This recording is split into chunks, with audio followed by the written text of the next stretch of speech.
What's up, and welcome to the Arthur Moats Experience. I'm Arthur Moats, and you know what time it is, baby. Shout out to Cinco de Mayo as well, all right? Shout out to everybody celebrating on this glorious day. You know I'm hyped, amped up, feeling real nice, and researched appropriately for multiple reasons, might I add. All right. First off, I do see you, Grant A, tapping in from LA. Man, salute to you on the front end of this thing. All right.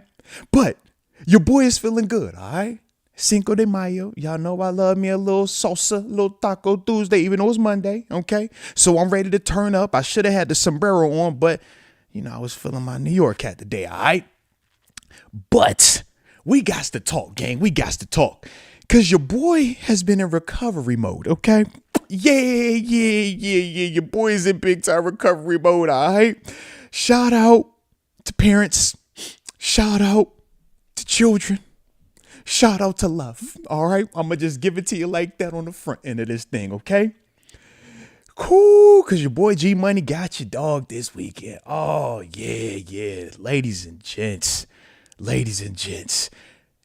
G Money got after me this weekend. All right. So let me paint the picture. Okay. So obviously y'all remember last week we were out of power for, was it a little bit over 48 hours? You know what I mean? And then we went out here and we streamed on Friday morning. Once we got power, it felt good. The weekend was right. We were excited about it. Okay.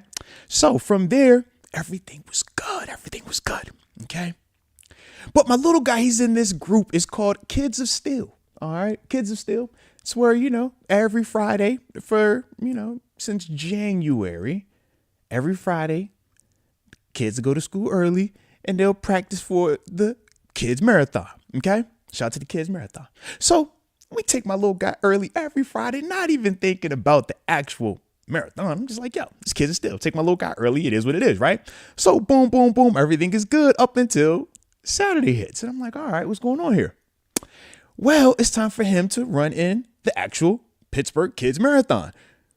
But, you got to have a parent down there with him. So I'm like, all right, okay. Me and wife, we doing the whole, do you want to go? Do I want to go? Who has what? But due to the scheduling, I got to go down there to run in the marathon with my little guy. Now, I'm a guy that prides myself on being in condition. You know what I mean? Being in shape. Coach Tomlin always says physical conditioning precedes everything. Okay, gang? So you know, all right? So your boy was in shape. I was ready to go. Okay? But let me just tell you, there is a slight difference between my, conditioning that I do in the house, cardio, biking, Peloton. I'm a big Peloton guy. Anybody that's on Peloton, get at me, dog. Come on, man. I'm always looking for somebody to ride with, okay? But I'm a Peloton guy. I'll get the arc training. You know what I'm saying? Take the stress off of the joints, you know what I mean? But I can get after it. But going out there and running on that earth, that pavement, that concrete, the steel. Oh, boy. When I tell you, I have been in big boy recovery mode since then. I've tried to soak in the pool. Pool ain't even all the way clean. I was like, I don't care. I'm getting in. I've been icing. All right. I've been staying off my feet. I've been doing all type of stuff. And I've been researching heavily because they say it helps with inflammation and it helps with, pain management. So yeah, ladies and gents, shout out to my guy. But he got me this week. So here are a couple of pics, though, of me and my little fella, man, down there at the Pittsburgh Kids Marathon this weekend. Like I said, it was an absolute blast, man. He was so excited. I was so proud of him, man. Super duper proud of the guy. All right. Here he is with his medal after completing the race. You know what I mean? Because my little fella had to show that he was going to do it. And he ran the whole time, too, because I ran with him. He looked at me and was like, Dad, I'm planning on running, right? So if you can't keep up, just know. I'm like, oh.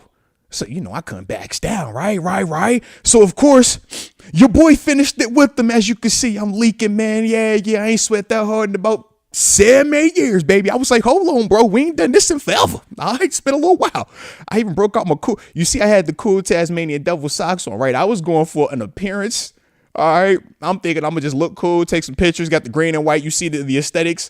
But yeah. Little dude actually took off. He actually ran. He ran an 11-minute mile. All right. So if he ran it at 11 minutes, that means I was at 11 minutes as well. Or like, Yeah, I say 11 because we crossed about at the same time. Yeah, we crossed pretty much the same time. But shout out to my little fella right there, man. I was super proud dad of, my first, kids marathon runner. All right. Shout out to the little guy. And yes, I also had a little bit of a clip of it as well. So you can see right here. Going across the Clemente Bridge right there. Vibing out with my guy. Like I said, man, it was an absolute blast to do. The whole process, getting down there early, the anticipation. All right, what we gonna eat the night before? What we gonna listen to while we get down there, and everything in between the route. It was a good time. It was a good time. But yeah, Steelers Nation on fire. I don't do outdoor running unless it's on green grass. All right. I'm a green grass runner and I'm an interval runner. You think about plays, man. I give you 70, 80 plays right now. I could give you 80 plays right now because it's interval. That just running just to run the backpack on my knees. I'm like, Lord. And look, and I'm trying to talk to him and motivate him. Oh, yeah, I for sure was breathing hard. I'm like, all right, baby. At least I know I'm in shape. Because there's no way I could be talking, running, carrying this bag, and I ain't fell out just yet. Shout out to my guy. All right. Shout out to my guy. Like I said, super proud of him, man. He wore his little medal to school today. And I told him, I was like, look, man, I'm going to have to shout you out on the podcast. All right. Because I'm sore. Okay. Daddy is sore. Largely because of you, but I'm so proud of you, man. So hopefully, you guys enjoyed, the marathon. For those that were in town, man, I know some people did participate, did run into some people that are fans of the show down there as well, man. So that was pretty cool as well, man. Appreciate y'all anytime. And this goes for anybody, man. Whenever I see y'all or y'all see me out, man, if y'all fans of the podcast, man, and y'all fans of me, man, pull up on me and let me know. Hit me with hey, bro, just know, man, hey, I like what you're doing, all right? First is just the staring, because sometimes you be the staring and be like, all right, we're gonna talk, or just like gonna stare the whole time. I mean, I'll wave back, you know what I mean? I'm friendly. I promise I don't bite in person, all right? So yeah, man, like I said, man, but it was all love, and it was pretty cool to see some of the people, like I said, man, pull up on me while I was down there, man, with my little guy for the Pittsburgh Kids Marathon, man. So shout out to that, man. But with that being the case, though, man, we do got a fun show planned today, man. Got the homie Dominic Ferro. Obviously, we know he's been, one of those guys that's really stepped up since my man Deke has moved on into bigger and better things for himself. You know what I mean? So with that, though, the homie Dom gets a great opportunity, man, like I said, to tap in on the lives, and he will be making his second appearance, man, today, calling him up around 1:30, talk to him about the Steelers draft, and ultimately, how he felt about some of these picks, because he talked a lot leading up to the draft on some of the video stuff that we've done, and just like I said, him continuing to build out his role even more so.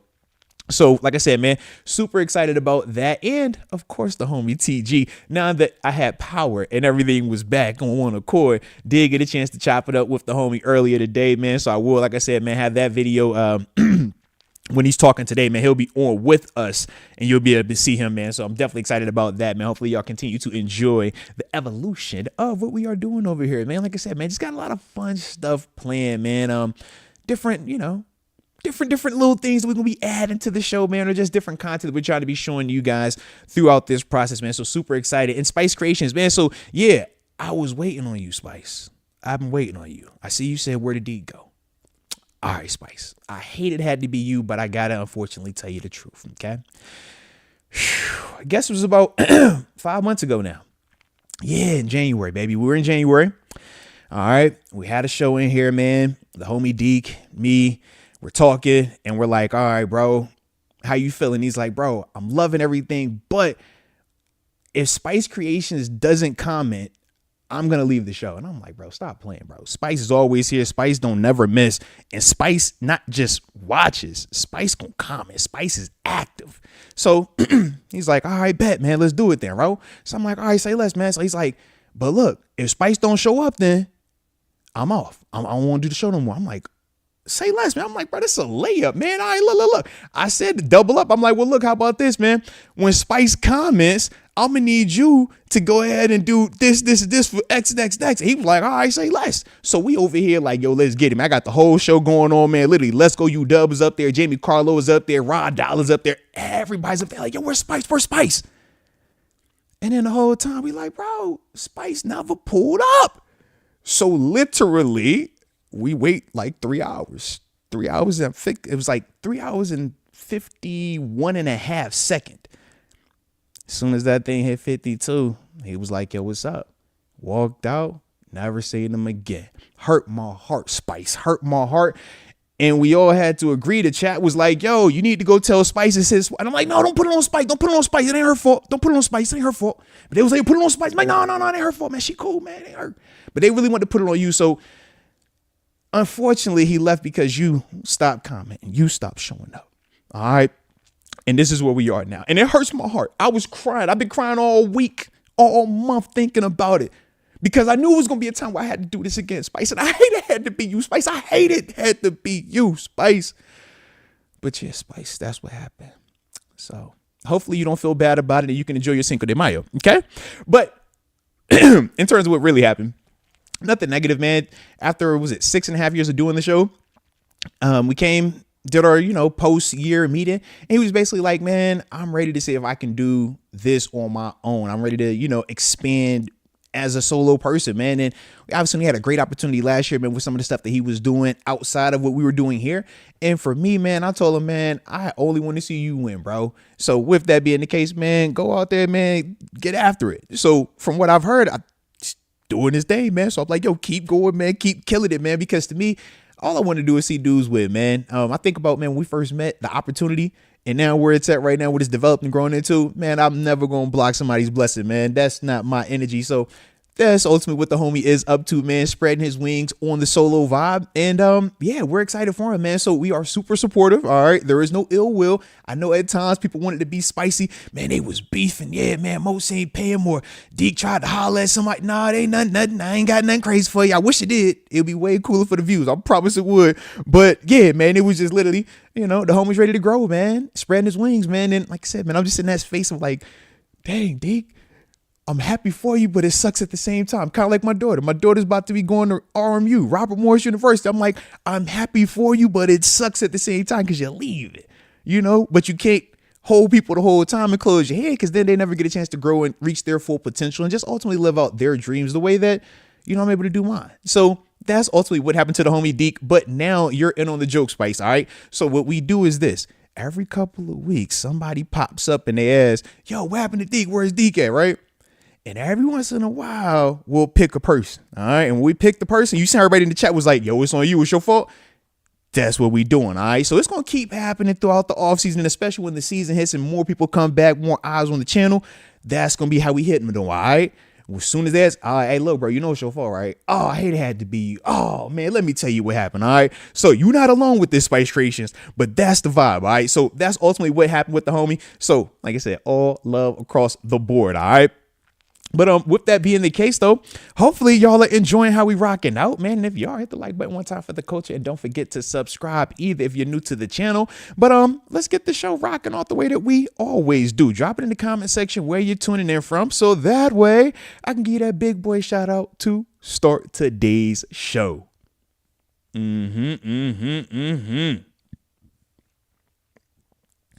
Love when everybody pull up today. Have a little fun in the building today. Let's see.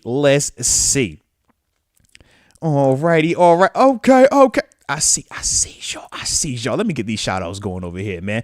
I'm over here jiving out. All right, man. Cause I got the homie Sequoia Harrison, the 718 Bronx, New York. And he's at the office. So shout out to being in the Bronx and at the office. Let's see who else we're going to get. Nope, not that one. There we go. Lord, hey man, y'all got this chat going crazy fast. Let me slow this down a little bit, man, because y'all over here rushing the boy on these shout outs. Frank K in the 520 Tucson, Arizona. Another beautiful day. Now we cooking. Now we got a little tempo popping off with this thing. The homie Craig Gellis in the 717 Lancaster, PA. As always, on a roof. Shout out to you being on the roof. Please be careful while you are up there as well. The homie X Concepts in the 724 Greensburg, PA, getting his stomach inside tatted today. Oh, wait. Yeah, good luck with that. I know that's going to hurt. It'd be super itchy afterwards. But drop it in the comment section also, man, what you are getting, man. Hopefully it's something fire. All right. Let's see. Okay, you know I got to shout out the homie Steelers Love in the 706, Augusta, Georgia. Shout out to Augusta. Wendy Johnson. If Wendy Johnson ain't here, there ain't no show. So shout out to Wendy Johnson in the 562, Long Beach, California. Hey, love to see it. Thomas Villa in the 602, Phoenix, Arizona. Shout out to Phoenix, Arizona. Also, baby. And is it a show? If the homie Rod Dollar don't pull up on us, man, Mr. Sharon Line, Mr. 330 Youngstown, Ohio. And then, shout out to Aaron Grant at 704 Charlotte, North Carolina. Had a chance to talk to him last podcast as well. Was definitely a blast catching up with him, man, getting his thoughts on the Steelers draft picks as well. And let's see, man. Because like I said, well, y'all out here today. Y'all are out here. Shout out to Skeeter Jones in the 310. Shout out to Southwood, California. Shout out to Southwood, man. I don't even know where Southwood is, but it sounds pretty fire in California, all right? So hopefully it's a nice place. And shout out to Spice Creations. The reason why Deke left in the 832 Houston, Texas. Shout out to Houston. Gotta love Houston, Texas. And then we get a couple more in here before we get all the way going, all right? Because we do got the 805 Steelers boy in the 805 Oxnard, California. Spent some time out in Oxnard, man. It's a nice little beautiful place over there, man. Got big military community over there as well, man. Right. But shout out to Oxnard, all right? And then the last one I will shout out before we get into today's show is the homie Jamie Carlo in the 321 Melbourne, Florida, on my way home. He's on his way home from the 305. Yo. Shout out. Like it, baby. Alrighty. And man, I will say this. Y'all got this chat going fast today. I gotta try to keep up with y'all today, all right? Because I do see the homie Jay Ferro, man, gifting the upper room membership. Shout out to Jay Ferro being a rock star at life, paying it forward into the individual he gifted it to. Welcome to the upper room. Yes, indeed. There was a super that came in before that I definitely... Oh, there it is. I was about to say... The way that y'all had that chat jumping, I missed it on the front end, but I will get it right here from the homie Let's Go UW. He says, Yeah, I was trying to avoid this one, Let's Go UW, but I know you won't go miss this here. He says, Devin Bush got arrested for simple assault and battery. No beating around the bush there. I see what you did there. Come on, Let's Go UW, man. Stall Devin Bush out, man. Let the homie live, man. Let young D Bush live. Yeah, I don't know exactly what happened. I don't know all the details, but I did also get the notification about his legal hiccup. Okay. Hopefully, the result or this issue could get resolved in a timely manner, and it could hopefully just be one big old mix up. All right, that's what I'm hoping for. Because I don't know the details of it. I'm like, simple assault and battery. I'm like, all right, so somebody got hands put on something. All right, that's what that sounds like. But hopefully it ain't too chaotic. Hopefully it ain't too aggressive, and everybody's able to walk away from it, and we'll be all right. Okay, that's what I'm hoping. But yeah, man, definitely, not the best news whenever you see a former Steeler be in the news for something, where it's legal matters. But like I said, hopefully for him, man, he's able to get this resolved in a timely manner. Because like I said, I thought last year in Cleveland, man, he played well enough that they brought him back, gave him a 1 year, $3.2 million deal with, I think, about $2 million guaranteed of it. So I'm like, you did something right over there, man. So hopefully, he can, get everything back on board and continue on with his career, and hopefully put together a nice resume when it's all said and done, man. That's the goal right now. But yeah, definitely wasn't a fan of seeing him pop up in the news for simple assault and battery. That's a no-go. And Harris, don't you do me like that, all right? Don't you do me like that. Anytime you play in the NFL, man, and you're making plays, you're doing something. All right, that's all I'm saying. You're doing something. I ain't saying it was crazy, but hey, but you're doing something. All right. But yeah, I don't know enough of the details about what took place with the simple assault, the battery, who it was directed to. Like, I don't know all the details, so I'm staying away from it. Let's Go UW. I'm mad you even sent the super chat and even make me talk about it. All right, I blame you for this. Jeez. But either way, please stay. And this is for everybody, not just for Devin Bush. Everybody, myself included. All right, keep your hands to yourself. Okay, keep your hands. You got 2 of them. Put them in your pocket. You feel like you're going to touch somebody, all right? Keep to yourself. Or be like me, man. Team love doctor, all right? But only if it's wanted and you have consent, all right? Yeah, otherwise, keep your hands to yourself. Please keep your hands to yourself. Jeez. But yeah, man. One of those things right now. One of those things, man. But let's see. All right. Oh, we got another Superman. All right, so this one I can put up here. He says, this is from Rec 7. This might not read well, but Moats, when you do the thing, it always reminds me of The Emperor's New Groove. That's my favorite movie. If you know, you know. Now, shout out to The Emperor's New Groove, man. That is an absolute OG classic right there, too, man. From a good time frame as well, man. Back when them. I want to say that's still Disney, right? I would say that was when Pixar was coming up, man, and they was having a big run as well, man. Both of those, that time frame, man, movies like The Emperor's New Groove, man, for certain stepped up, man. But I like your energy on it, man. I like, hey, anytime we can tap in with some musical, anytime we can tap in with a little bit of that, was it? I don't want to call it cartoon. Yeah, animation, right? Animation type stuff, man. I'm all for that, all right? Shout out also to the homie 805 Steelers boy, man, showing a little love. He says, happy Cinco de Mayo, Moats, all respect and blessings from mines. Nah, man, I appreciate you on that, man. And I hope you are enjoying your Cinco de Mayo, however you celebrate it, man. If you'd like to do your tacos, if you like to actually, throw parties and get the tequila and all that good stuff, man, get after it. I'm telling you right now, when I'm done today, I'm tapping into the tequila. Okay. My little man might have a baseball game tonight, depending on the weather. Right now, I think he's played in about 3 out of a scheduled 12. Okay.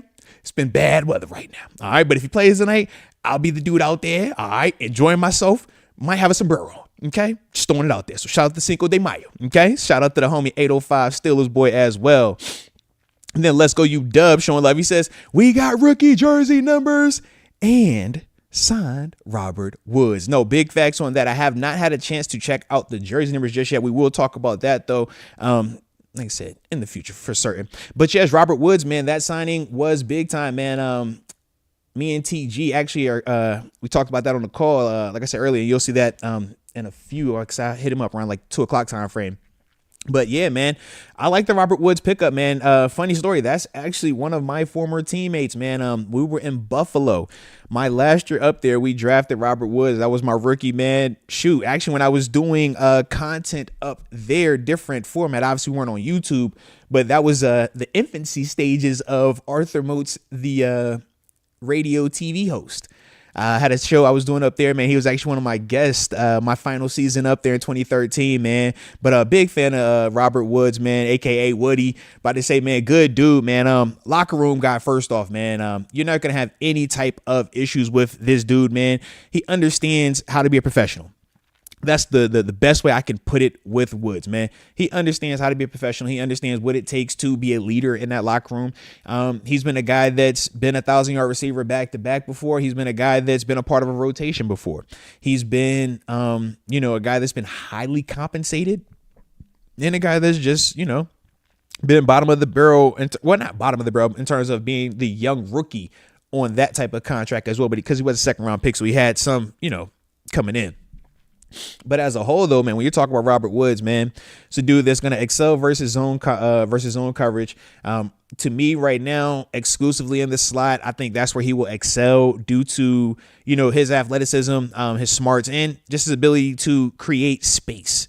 Very short-handed player, though, man. And these are all the things that you want for whichever our quarterback will be. All right. I know some people are getting a little bit antsy about the fact that there is still no official Aaron Rodgers news, but we're holding out hope. All right. Just keep hope alive.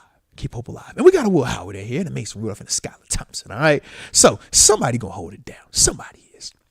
But to me, man, when I'm bringing Robert Woods in, I think that it helps out a lot, though, man. I think that, like I say, he's a very quarterback-friendly player. I think also that he provides veteran leadership to that room because right now we are very young in the wide receiver room with some potential, what they call them, crash outs, right? At the top of that thing, when you're talking DK Metcalf, George Pickens, we know they're very passionate about their craft. And at times, man, that passion could be, misconstrued at times as frustration or even as being a cancer. And we don't want those guys to fall into those categories consistently. All right. But Robert Woods is a guy that will be able to at least communicate with them and in my eyes, hopefully be able to be that calming presence throughout, man. But I'm really excited about the Robert Woods pickup. Like I said, man, former teammate of mine, overall, just awesome dude. And to see, like I said, man, where he started at, to, how he's still keeping his foot on everybody's neck in the NFL right now, man. Like I said, man, definitely happy for him to be here. I think he's going to be a great addition to this team, man. And yeah, man, it's only going to help make that room even better. And I think a guy like Roman Wilson is really going to benefit from Robert Woods, because to me personally, if I'm Roman Wilson, I'm looking at Woods and I'm saying, yo, you are the step to where I need to get to. You got a decade plus of doing this thing. That to me is what you should be on, that physical type of receiver, man, that's not afraid to, get that yak, run out the catch, but will block, do all the gritty stuff. The same stuff we talk about with Roman Wilson. To me, Robert Woods was doing that ahead of time. You know what I mean? So I look at this as, like I said, definitely a positive as a whole. And we will see how it plays out, man. But you already know the drill. Hit the like button one time for the culture. And don't forget to subscribe either if you're new to the channel, baby. Couple minutes here, man. We're going to hit the homie Dominic Ferro up, talk to him a little bit, see how he's feeling about these draft picks, man. Because, like I said, man, we was talking. We was feeling some stuff, man, ahead of time. But, here we are now. It's draft. We got the picks in here, all right?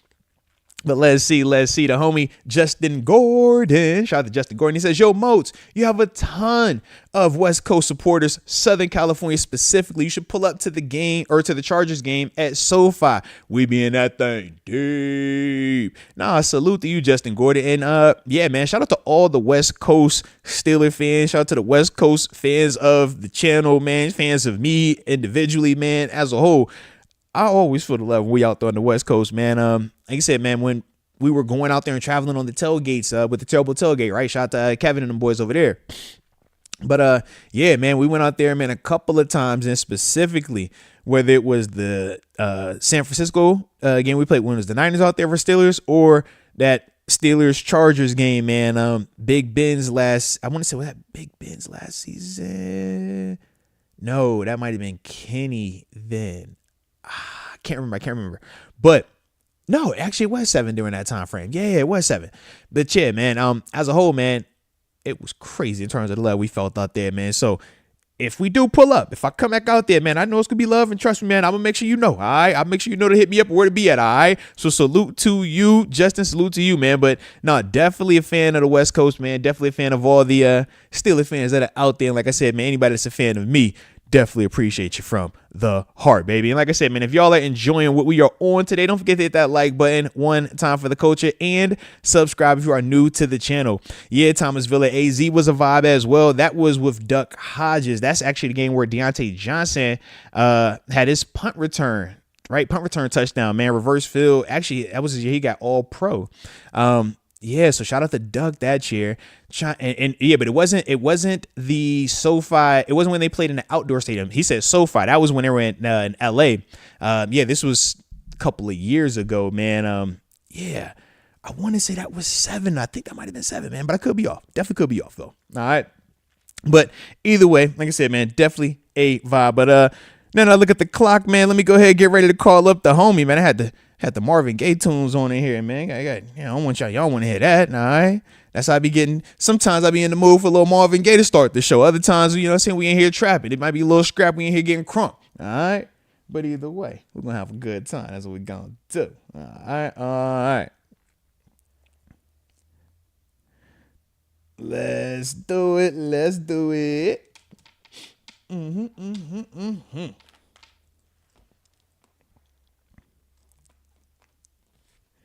All right, and the homie said he is good to go. So, how they do it? Hit the like button one time for the culture, and subscribe if you are new to the channel, baby. Yeah. It's Tom. Hello. There he is. Ladies and gents, boys and girls. I told y'all. We got the homie Dom, man. Dominic Ferro, he's stepping up. He's making his second appearance now on a live. I mean, look, the chat enjoyed you last time, Dom. All right. They enjoyed you. They was like, yo, I like the takes he has. I like how he always just agreeing and stuff. I'm like, all right. So they said they needed you again. All right, so it's time. It is time, Dom. But first off, man, how everything good with you, man, on this here Cinco de Mayo? And it is good to be back. It is a great day on Cinco de Mayo, coming off the May the 4th, little Star Wars day. So it's been a Yeah, little yeah. festive week to kick things off. But nothing's better than diving right into this Steelers draft class. Last time it was all speculation, but now we've Uh-huh. got some dogs. And I think Omar Khan, I think he's done it again. Okay. So let's talk about it. I mean, obviously, we know the picks that we had, right? Derek Harmon, 21st overall in the first round. Caleb Johnson, the running back out of Iowa, we took him. 83rd overall in the third. Jack Sawyer at 123 in the fourth. YA Black in the fifth at 164th overall. Then in my favorite round, the sixth round, 185th overall, Will Howard, quarterback out of the Ohio State University. Then in round 7, 226, Carson Bruner, little LB, little family tie. Shout out to Mark Bruner. And then at 229, round 7, Dante Kent, the corner return man out of Central Michigan. So let's get to it, Dom. How did you feel about the class as a whole, man?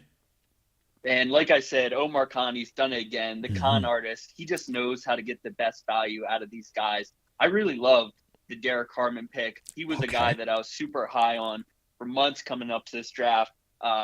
Listeners, you might have seen him a lot on the thumbnails because he was a guy who I was really Hey, hoping that the Steelers would go after. I did notice. I was like, yo, you got this 5'5" of a lot. I like him, though. I like him. He got a lot of love, and I always thought that he was the perfect fit for the Steelers defense. I thought it made so much sense.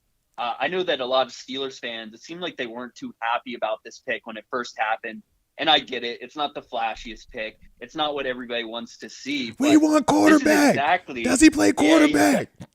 we got our guy later on. But Derek Harmon, this is exactly what the Steelers fans, I think, really wanted deep down inside, because it takes me back to the past season when they were playing Baltimore, where Derrick Henry would run all over this Mm-hmm. team. And all I'd see on Twitter is, man, why can't we stop the run? Why can't we stop the run? We spend so much money on defense, but these guys just run all over us. Well, this solves the problem right here, because you got a guy who can play any type of football. He can line up anywhere for this Mm-hmm. defense. A ton of flexibility for the Steelers' defensive schemes. I think he's going to be a great pick. And you mentioned YA Black. That's another guy who I'm super excited about. But Derek Harmon, it was a super deep defensive tackle class. And even though he was, I think, the fourth defensive tackle off the board, he was the guy who I'm most excited about, the guy who I think is most NFL ready and can make an immediate impact for this team. Listen, I agree with you, man. I love your excitement about him, and I love the detail on the work as well. I hear you over there, Dom. Just know I hear you, baby. But yeah, man, positional flexibility is key. Production is key. And yeah, the Derrick Henry running for, what was it, almost 300 yards total Yeah, rushing yards against us in that wild card game. You know that can't happen again. Like, no, it's not we don't want it inexcusable. to happen. It can't happen again. And we've seen the blueprint from the teams like the Eagles, like Jalen Carter. Mm-hmm. You just need big dudes up front. I was all about building the trenches from the beginning. I think this draft really showed that that's what they're about. They're really trying to build the trenches up here. And listen, man, you even brought up my man YA Black. I'm like, as much as I'm excited about Derek Harmon because of the positional flexibility with his size, you look at YA Black. My man is 6'6", 336 pounds. Like a mammoth of a man. I'm like, oh yeah, He is a we are beast, not and the playing around. thing that really like opened my eyes up to this is I saw a comparison to Casey Hampton. And I uh always thought Casey Hampton was the biggest, baddest dude. And this guy's even bigger than him, Listen, 6'5", love him. 315. Hemp ain't Oh never my, been this like, big, man. Love him. Hemp ain't that big, man. Yeah. Hampton was awesome too, but he's not as quick as YA Black, I don't Mm-hmm. think. Like, I was watching the highlights right before this. This guy, he just aligns with that need for that depth and rotational players that we need on this line. I do think he's a little bit raw, Yeah. but he's quick. He's got sneaky athleticism to him. This is a guy that I wasn't really familiar with, but now the more I watch, the more excited I get about him. He's a huge dude. No, without a doubt, man. And it was funny. I was like, man, who would have known? Another Iowa defender. Clearly, we got a type. All right, we like Iowa defenders. I don't know if you know that, man. They like the Big Ten this year. Yeah, I was like, yeah, we tapped into that a lot. I mean, whether you're talking drafted or even some of the undrafted guys. I'm like, all right. Yeah. But I mean, when you look at them, I'm like, yo, these dudes are very fundamentally sound. And then when you throw in their athleticism, it's like, all right, if I got fundamentals and you're giving me above average or even high level athleticism, that's what gets you drafted. That's what makes you really intriguing at this level, because that's what translates. You know, everybody is athletic and fast, but it's like, can you be fundamentally sound? Can you do what you're supposed to do on top of that? And those Iowa players, man, they consistently been showing that, man. So shout out, man. But yeah, go ahead. I'm gonna cut you off. I was just gonna say, like, they play pro style football at Iowa. Like, it might not be pretty, the scores might not be exciting, but like they're playing an NFL style football. So that excites me about these guys. And Caleb Johnson, that's another. I was literally Iowa about guy. to ask you about him. How'd you feel about the Caleb Johnson pickup, man? Now, he's a guy who was exciting. Like, it was a fun name going into this draft and maybe taking him. Yeah. But, you know, watching him, he reminds me a lot of Najee Harris. And I don't think that's necessarily a bad thing. Okay. I'm about to say, because you know, maybe a change of pace. I don't know if they'd love it. But I'm a fan. I think he fills in nicely for that Najee Harris. He's a physical back. I think he's going to fit well in the AFC North style football. You know, you need that physical presence here in those short yardage goal line situations that the Steelers always find themselves 224 pounds at 6'1". I'm like, yeah, that's about big size. That's James Conner size right there, man. Yeah. Did you get Najee Harris vibes from him? I did. I got some of that, but I think I got a little bit more of like Melvin Gordon, just not as explosive though. You know what I mean? Like, because I feel like their vision and they're more of that like zone type downhill. Whereas when I think Najee, I'm always thinking like, man, Najee, why are they playing with that man? Downhill, A gap, stay in the A gap. Yeah, A gap is where you do right. Like, I think Johnson's with Caleb, 100%. he could get a little bit more on that perimeter. I think he has a little bit more juice there, just not full on Melvin, who could obviously go 80, beating everybody around the corner. I think that Caleb, though, he put his foot in the ground. If you're not careful, he can get north and south and hurt you. I think he's more dynamic there than L. Bell was in terms of the top end speed. Yeah, I think he's definitely, like you said, downhill runner. And I think that kind of fills in vibe. But yeah, I agree. He does have some speed, but I don't think you're going to see him breaking away any big runs, which, you know, maybe that's not the type of running back we're looking for, which I think is fine. But I think he's going to complement Jaylen Warren really well. And the thing I saw from Caleb Johnson that really showed that they're trying to kind of replace Najee Harris in the aggregate is that this guy didn't have a fumble, or I think he had 2 fumbles during his whole time at Iowa. He didn't have one, I believe, 2 years ago. I mean, ball he security. Protects the ball. He's going to be consistent. You know what you're going to get from him. So, and he can catch out the backfield too. Pick. I say he can catch out the backfield. So I was like, that's definitely a nice addition as well. I think the big question is going to be, number one, the durability part. And not saying that he's not durable. It's just we saw Najee play 4 consecutive seasons here and not miss. Like, the dude played behind the bottom O-line, the work in progress O-line, and then all the nice resource O-line. The guy doesn't miss. The guy doesn't fumble. And it's like, that's a big ask for any player. I mean, we even see where Jaylen Warren has struggled to do that. So that's my only thing in terms of availability is going to be the big concern. And then what's his pass blocking look like? Not saying that he can't, but we know that that's one of the things that Najee, that Jaylen Warren, that Le'Veon Bell, that James Conner, that D'Angelo Williams, anybody that's been a feature back here, they've had to been able to pass block. Otherwise, Coach Tom is not going to be able to put him out there like that, and then it limits what we can do with them. So I'm like, as long as he could do those things, I think that, man, this could be a very nice addition to that offense, man. Yeah, and especially in the 3rd round, like you can compare him to Najee Harris. I mean, Najee Harris was the number 1 back in that draft, and to get him in the 3rd round here is, again, it's just a steal. I think getting him here, I personally didn't expect it in the 3rd round. I think it's a great pick. Yeah, I love it, man. Love it. All right, now let's talk though, man, because this one was the one that kind of had Steelers Nation on social media up in arms. They kind of went cray-cray with Yeah. this one.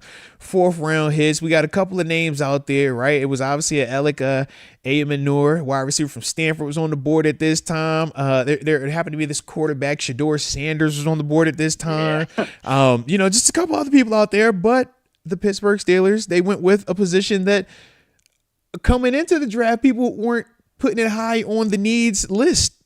But they went Jack Sawyer, outside linebacker, edge rusher, Ohio State.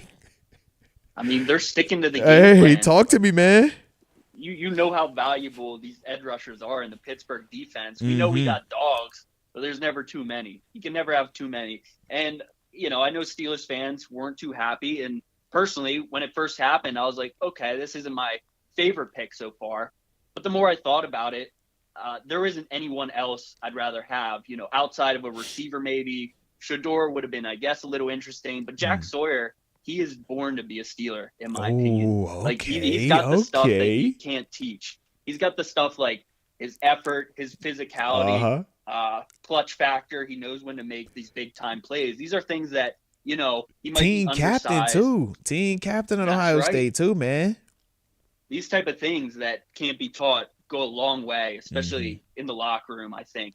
And Jack Sawyer, his numbers may have not been great at the combine. He might be a bit undersized, but I think he's born to be a Pittsburgh Steeler. He just plays their brand of football, and I think he will be a contributor in this defense. And we've talked about before. We don't like to say it much, but TJ Watt's going to be asking for a lot of money here. Don't you do that. Don't you do that. Either pay Stop up, it. Either Stop pay it. up or figure it out. No. No. They're figuring it out right now. They're getting more weapons.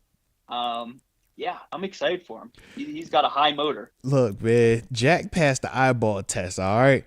When you 6'4"-ish, 260-ish, got a whole bunch of tattoos on you, you look the part. He looks the part, okay? He was productive. And then, like you said, when you are on the new gauntlet college football playoffs that he had to run, and you make one of the biggest plays, think about that. That play, one of the biggest plays. Yeah, he sealed the game. He sealed the game. Fumble. He did that, the trifecta. Sack, force fumble, scoop, and go ahead and dance in the end zone, baby. Like, yeah. I'm like, okay, that sends a little bit of a message to the room. Like, all right, he's not just here because we were bored and we didn't have anybody to pick. No, he's here because he can actually go. We think he can actually play. And yeah, that makes me a little bit nervous about them negotiating. I'm like, all right, what you doing that for? What was that for? All right, hopefully we just want heavy stocks in the outside linebacker. Hopefully that's what it is, man. I mean, we saw last year we were down bad at certain points. Yeah, where very guys true. had to be off the field where you're really dependent on Nick Herbig. I love Herbig. I think he's a great player, but he's got to get off the field sometime. Yeah. And you can't just have average edge rushers in this league, especially with this Steelers roster. I think Jack Sawyer, as much as I didn't love it at first, I'm growing to love it more. Okay. He's just, I couldn't see him in any other jersey than black and gold, honestly. I like it there. Look, he looks the part. When you talk about Ohio State defender, first off, man, he's physical, he's athletic, and he's productive. Love all of that. But then you throw the leadership in there as well. I'm like, yeah, you put him in the black and gold. I think, he's a perfect guy to learn from a TJ Watt, to get in there with the Alex Highsmith or Nick Herbig. Like, I'm excited about it, but at the same time, it's just that underline of, all right, now. I feel like nothing weird's going to happen, right? I feel like TJ Watt was kind of talked about similar coming out of college. The name played a factor in him, I think, getting a lot of hype, but there were a lot of people at the time saying, like, he doesn't have the measurables. He's not built to be an NFL edge rusher. I've heard the same things about Jack Sawyer. But the difference between, I forget other edge rushers in TJ Watt's class, but the difference between TJ and those other guys was that he fights harder than any of these guys. He's got a higher motor than any of these guys. He's got grit that just can't be taught. And I think Jack Sawyer falls right in line with that. We always say, man, it's not what you're capable of, but what you're willing to do. And we always say, man, 100%. Dudes like TJ Watt, you could just see they're willing to do a lot more, both, on the field and in their spare time, to make them the best in the world. And I think that Jack Sawyer, man, I can see what you're already seeing with that. And yeah, some of our Ohio State fans that we have in the chat over here, they agree with you as well. Shout out to all of There y'all. we go. All right, shout out to y'all. And if y'all are enjoying the homie Dominic Ferro being on, man, make sure you hit that like button one time for the culture and subscribe if you're new to the channel. All right, now we got to talk about this here quarterback because we finally picked this one. We needed one. We was talking about him. We named a lot of quarterbacks, Dominic, up until this process. But we have the answer. Will Howard. Yeah. Captain. How can you not be excited NCAA champion. He was the inverse to Jack Sawyer on defense. He was on offense doing it, getting it done. How'd you feel about this pick right here, man? Talk to me.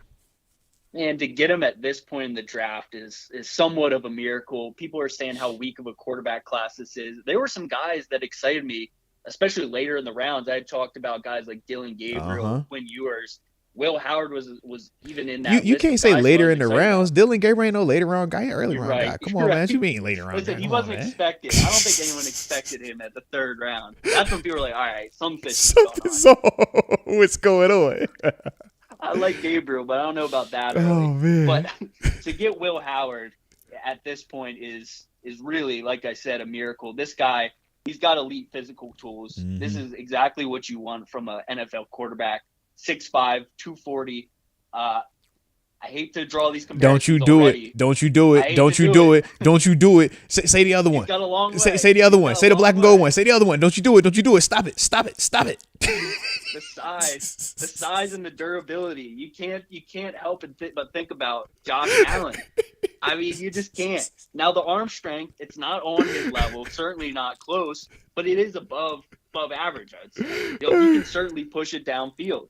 And he knows when to run the ball. He knows when to pass it. He's a smart guy. Mm-hmm. Now, the thing that does remind me about Josh Allen, especially coming out of college, is just the streaky consistency. Yeah. Because there were times when Will Howard looked like he was, a super careful quarterback. In the national championship game, I think he had, 10-plus completions in a row, had no interceptions. That was a perfect example of him being a guy who can, carry a team, lead them to victory. And you saw the plays Allen, that he made too at the end. You think about some of those plays he made where he had to make the big boy throw too. Also to a Jeremiah Smith out there, man. It's like, it's certain things he showed that I would agree with you on, man. Like, that's big dangerous. Boy. Mm-hmm.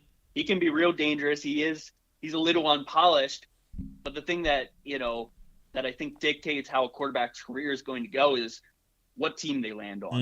And I think he landed in the perfect situation here. He's got the right system. He's got the right coaching. And from what I've heard from Omar Khan and Mike Tomlin, it seems like they're willing to let this guy develop, which you don't see a ton in the NFL anymore. And that excites me. I think this guy, like I said, he's unpolished, but there's a lot of things that can be cleaned up to make him one of the more dynamic quarterbacks in the league. Now, I know you said they got time to let him develop, but just, as we sit here today, is it QB 1, 2, or 3? Just to you right now. Just as we sit here today, you know what I mean. I think the team would say 3, but there's no way that they would put Skylar Thompson ahead of him. If that does happen, if they put Skylar Thompson ahead of him, they might have lost the plot. But I think Mason Rudolph is pretty comfortably QB1 right now, but it's a short leash. And I do still think that Aaron Rodgers is going to be a Steeler eventually. So he got the handshake deal or something got to be going on, man, right? Something. Because where else is he going to go? He's playing this year, but he's just dragging his feet at this point. So I do think it's going to be Rodgers, Mason Rudolph, and then Will Howard. I don't know what's going to happen with Skylar Thompson. But, I think Howard's got a bit of a wait before he gets his chance. But I think that's good thing. It'd be good for him. Definitely be good for him. 100%. Yeah. And I'm with you. I'm going to still keep holding out hope for Rodgers. He done worked out with 2 Pittsburgh Steelers already. All right. 2 of them. DK and Caleb Johnson. All right. That's right. He wanted them. Everybody say, you think that just happened by accident? That don't happen by no accident. No, man. Come on now. Heck yeah, man. But then from there, man, we kept the bloodlines alive. We got to keep who's your cousin? Did your cousin play? Did your daddy play? Did your mama work here? Who you know in the building? If you know somebody, you got a chance, all right? But Carson Bruner, linebacker out of Washington, man. What were your thoughts seeing him as the pick in the 7th round? Yeah, I mean, another guy sort of like Will Howard, he was a leader on his team. Mm-hmm. You're just building up the culture in this room. But yeah, like you said, this was the family pick of the draft, but I'm excited about it. I think it's a good pick. I think he could really make an immediate impact, especially on special teams. Mm-hmm. And like I said earlier, you can never have enough depth in the linebacker room. So I don't hate this one bit. I like it. And then the final pick, man, Dante Kent went back to the Central Michigan. All right. Mm-hmm. Shout out to them Central Michigan players over there, man. But how'd you feel about this pick right here, man? Him being the final one of our draft class. Yeah, shout out to the Chippewas. You gotta like them going late The in the round, Chippewas. late round for the Steelers. But yeah, Dante Kent, it was very interesting. I didn't watch a ton of Central Michigan games, but from what I've read about the guy, that he's got some return skills where maybe he could factor in on special teams. Mm-hmm. But I also saw that he's kind of on opposite ends of spectrums where he let up a ton of big plays, but he also had a ton of deflections. So he's a bit, high risk, high reward. Volatile, Yeah, for sure, 100%. So yeah, it's exciting. You can never have too many quarterbacks. Hopefully, he gets a good shot there. I don't know what that cornerback room is gonna look like that this year, but I think as far as slot quarterbacks, he could be maybe in the mix. Oh yeah, I think he'll have a chance, man. Obviously, we know Beanie Bishop, is going to get first dibs. And then you start to look at some of those safeties, right? Juan Thornhill, the undrafted guy we brought in, Sebastian Castro. It's going to definitely be some couple of names, man, for Dante to compete with. But I'm sure he has to be feeling optimistic about it, though, man. Very optimistic. But with that being the case, though, man, which of the picks, though, would you say was your favorite, and which pick would you have maybe went a different direction with, if any? I'll start with the least favorite because even though it is my least, I still love the pick. Like I said, it's Jack Sawyer in round 4. How you talk so nice about Jack just to say yeah, it's the one, still the one right here, man. Oh man, we've got TJ Watt, Alex Highsmith, Herbig. Like maybe we could have immediate impact guys. Jalen Royals was the guy that I was hoping for in round 4 there. All right, I think he might be scary with the Chiefs, so I'd keep an eye out for him. But like I said, you really couldn't have gone wrong with picking Jack Sawyer. It's still a good pick there. But my favorite pick, I gotta go with the first round guy. Okay. They got who they wanted. Derek Carmen, he has already shown that he has a tremendous mental game where he can, he went through a lot on draft night and he's still able to come in and handle his business. So that shows that he's a true professional. Mm-hmm. And then on top of that, you add his physical abilities and being one of the best defensive tackles in college football this past season. I think he's going to be a cornerstone on this Steelers defense for the future. I think he's going to learn a ton from Cam Hayward. So, yeah, I'm really excited about Derek Carmen this year and what he can do. That is my favorite pick in this year's draft. Let's go. Hey, I'm just glad he wore that 5'5". All right, shout out to Derek Carmen, baby. Shout out to Derek Carmen, man. No, big fan right there, man. And I like how you feeling about this group right here, Dom. I like your energy, baby. I like it a lot. All right. Well, before we get up out of here, just real quickly, how you feeling about the Browns cornerback room over there, man? I mean, you got Kenny Pickett. Shout out to the former Steeler. You got Joe Flacco over there. He missed the elite. You draft Dylan Gabriel, who you talked about, 3rd round draft pick. But then at 144, you bring in Shedeur Sanders. How you see all that playing out, man? What was your thoughts on that thing, man? I can't say that it's a bad quarterback room. Like there are guys in there who will probably be able to win games. I do think week 1, it's going to be Joe Flacco starting, but I think after that is where you're going to get some headaches because just based off of tweets from Browns players, it seems like they've already moved on from Dylan Gabriel. You see it? Like they're welcoming Shedeur Sanders. They're welcome to Dylan Gabriel. So I think that's going to cause some chaos in the locker room. No welcome to Dylan Gabriel. Oh, man, that's tough. I feel bad for him. He's got to be a little scared. I could honestly see one of those guys, requesting a trade out of there before the season starts if things don't go their way. Respect on but that. It's not a bad room, and I do think that where the Browns drafted Shedeur Sanders at, that that's not a bad pick there. Yeah. He's a really talented quarterback, highly touted for a reason. You couldn't wait around any longer and let him sit on the board. So, especially with the quarterback problems they've had. So I think it's a good pick for them. I think they've got some options this year. Browns might be better than people think. Hey, shout out to it there, man. I like it. Hopefully they could be better, just not too much better. You know how the rules go. All right. And we still gonna kick. Yeah. Steelers. Come on now. Talk to me now. Talk to me, head kid. So I like it. But Dom, man, I appreciate you once again, man. Take some time to jump on the show with me today, all right? Yes, sir. Thank you for having me. Man, you know we're going to do it again too, baby, all right? Yes, sir. I'll talk to you soon. No doubt, man. Appreciate you again, baby. Peace. Sir, peace. Shout out to the homie Dominic Ferro taking some time to hop on the show with us today, man. If y'all were enjoying the homie, hit the like button one. Time for the culture. And don't forget to subscribe either if you are new to the channel. Said, man, young guy stepping up. Shout out to the fella stepping up, man. All right. Said, man, that's what you gotta do sometimes, man. Evolution, all right? Evolution. But let's see. Oh, got us another super that just came in.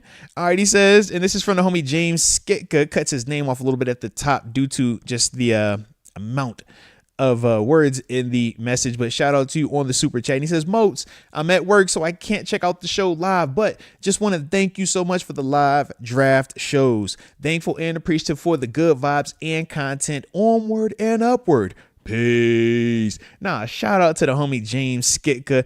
And like I said, man, from the heart, man, I do appreciate the support that, you know, you showed on draft night for both of the watch parties that we did, as well as, you know, everything content wise that has been coming up since then, man. So like I said, man, anybody that taps in with the show, man, like I said, from the heart, man, I appreciate y'all, because hey, you don't have to tune in here. That's the other part. It's like, man, y'all don't pay to watch this. Y'all tune in here because you want to, because you're just like, hey man, either I'm super interested in what he's saying, I'm bored, I want to hear this, I want to be in the community, the chat, like whatever it is.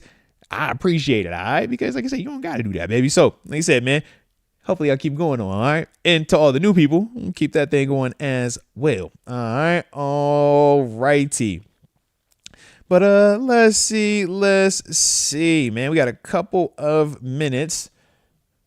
And then after that, it's TG time, all right? Shout out to X Concepts, though. He says that the Dom call was fire. And, yeah, I appreciate you on that, man. Like I said, man, I'm enjoying the opportunities that the new homies are getting right now. All right. So shout out to them, man. And the homie Brandon Griffin, he says, yo, who created the pick in the back? Nice. Shout out to this, man. Actually, funny story. My contractor who finished my old shoe room / we record the podcast at, geez, I was butchering that, right? Where we would record the podcast at. Yeah, the dude went in there. He was like, you know, I know, you know, you ball. And this was actually when I was still playing, 2016 time frame. He's like, look, man, if it's cool with you, man, I could paint some cool artwork in here of you. So he painted like a cool little Steelers theme, like mural on top of the ceiling in the old spot we used to record at. And this was actually on the panel. It was like a big like panel door.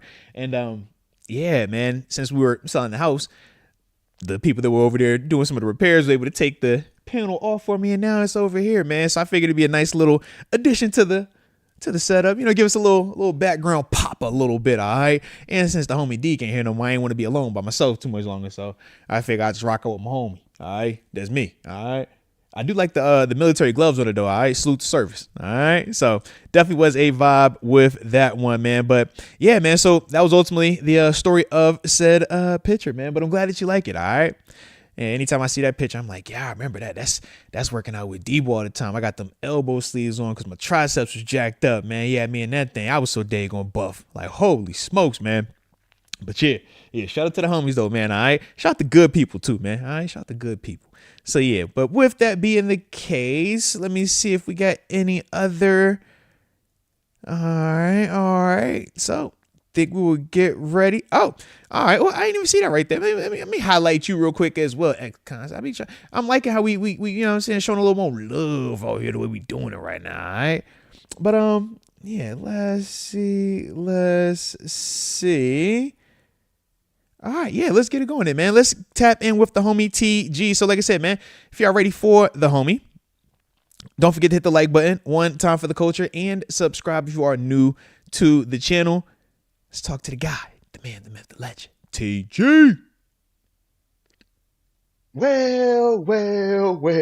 You know what time it is. Y'all see the man's face. Y'all was enjoying him last week when we had him out here. So, of course, man, we said we're going to spin the block and had to get the old defensive coordinator on camera, man. This will happen when you start getting big time like how my dog is over here, all right? But shout out. Let's do the intro, okay? Because this is that Pittsburgh Steelers alum. I'm talking about that West Virginia mountaineer alum. And yes, they do say it's almost heaven there. A lot of people say it too. Okay.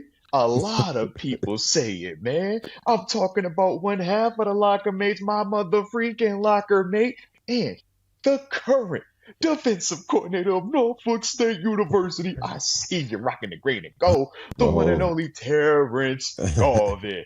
Shout out to my dog. Let's get it. Nice. Yeah. Nice. This is what the people be missing when we on the phone. They like, yo, he sounds like he's having a good time. He sounds excited. I'm like, yo, I'm gonna get him on camera for y'all. All right, we're gonna get my dog on camera. All right, man. You know, let's go. They say I'm a hands person. I'll be big on my hands. Nice. I said, my dog, they got trim, Duffy, slim. I'm saying, yo, you sharp over there, bro. I like what you're doing, man. I like what you're doing, man. Big Every time I look weekend, you know, recruit, Steelers weekend. That's a lot I had to clean up for it, you know. It's a big time. I said, oh, I knew you was big time, man. When I started looking on your IG, I said, my dog posting pics with the barber. I said, oh, he for real. He ain't playing no more, all right? See, y'all getting cleaned up on y'all boys, man. Hey, you know, get you the cut, the lift. We got the whole, whatever you need. Weights that work. It's all there. So we got weights that work. Let's go. Weights that work, whatever you need. It's all there. Shout out to my dog, man. Shout out to my dog. But shoot, man. Last time we talked, we got a chance to react to the Steelers draft class. Did not get a chance to talk about the undrafted guys signing. More so due to me, man. You boys out of power for a couple of days up here. Shout out to all my Pittsburgh people that had to weather the storm. But we back now, all right? Welcome back. Lights back on. Hey, it felt real good, all right? I can see you now, all right? There we go. So with that, though, we've had some undrafted free agent signings. Yeah, and you and me both would agree. Yeah. Come on, man. I was about to say, me and you both would agree, man. They get some dogs. You get some real dudes, man, that, you know, don't get drafted but get signed as undrafted free agents that really have impact and going to have amazing careers. I mean, you being one of the poster boys for that yourself, man. So what I wanted to do today, man, was talk about the 7 guys that we did end up signing as undrafted free agents and just kind of get your thoughts on them, man, and, you know, see how we feeling about these dudes early on.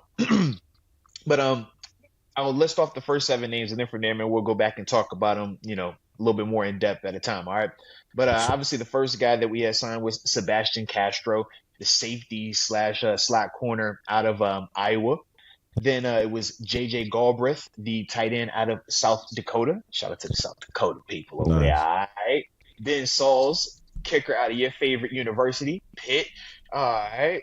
Then after that, got the homie Rock Taylor from Memphis, the wide receiver.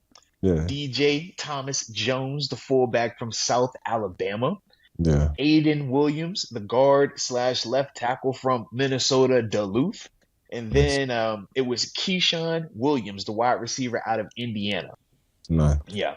So nice. And you know that if you look at it, it's real specific in terms of position. Kind of, you go look for a guy that the more you can do kind of guy. You know, all those guys are simply, in a sense, they're receivers / return men, or they're, you know what I mean? Like you said, a guard / a tackle, or a tight end that's a specialist in a sense. I'm here to get to you, you know. all kind of specific. So it's like, it do look like those are guys that you have a chance to make the team come in here and compete. I know that that tight end room's a little bit thick, you know? So it's like, so that's definitely, I'd say position